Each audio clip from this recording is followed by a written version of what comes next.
Heç bilirdinizmi ki, predlajeniya sözü bu üç mənada da istifadə olunur.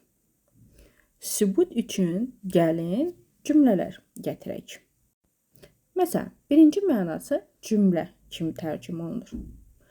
Это предложение очень сложное. Bu cümlə çox çətindir. İkinci təklif kimi tərcümə olunur. Я хочу тебе кое-что предложить. Mən sənə bir şey təklif etmək istəyirəm. Üçüncü, bütün subay insanların ən çox sevdiyi evlilik təklifi.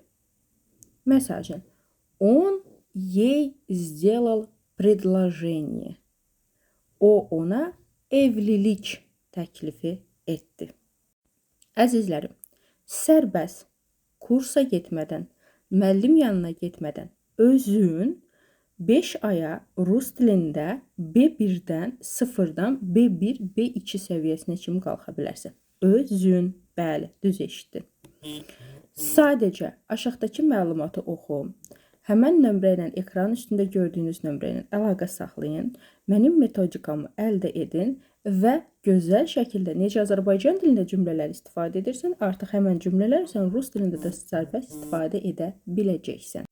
İstər rayonda yaşa, istər başqa bir şəhərdə, ya da başqa bir ölkədə fərq etmir. Dünyanın harasında yaşayırsan yaşa, hər yerdən əldə edə bilərsən. Ona görə indi əldə et ki, bu 2026-cı ildə digər illər kimi bəhanələrlə yox, nail olduğun məqsədlərlə sona çatsın.